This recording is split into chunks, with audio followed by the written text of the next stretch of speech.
Yes human మొటానియో virus విజృంభణపై China స్పందించి virus తీవ్రత తక్కువగానే ఉందని చైనా విదేశాంగ శాఖ వెల్లడించింది. ఆసుపత్రిలో రద్దీ పెరుగుతుందన్న నివేదికలను తోసిపుచ్చింది చైనా. శ్వాసకోశ వ్యాధుల తీవ్రత గతేడాదితో పోలిస్తే తక్కువేనని చెప్పుకొచ్చింది.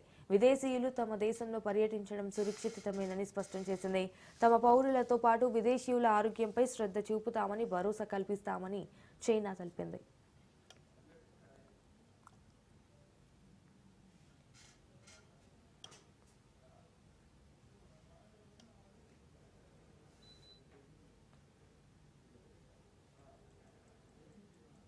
హ్యూమన్ మొటానియో వైరస్ విజృంభణపై చైనా స్పందించింది. వైరస్ తీవ్రత తక్కువగానే ఉందని చైనా విదేశాంగ శాఖ వెల్లడించింది. ఆసుపత్రుల్లో రద్దీ పెరుగుతుందన్న నివేదికలను తోసిపుచ్చింది చైనా. శ్వాసకోశ వ్యాధుల తీవ్రత గతేడాదితో పోలిస్తే తక్కువేనని చెప్పుకొచ్చింది. విదేశీయులు తమ దేశంలో పర్యటించడం సురక్షితమేనని స్పష్టం చేసింది. ఇక తమ పౌరులతో పాటు విదేశీయుల ఆరోగ్యంపై శ్రద్ధ చూపుతామని భరోసా కల్పిస్తామని చైనా తెలిపింది.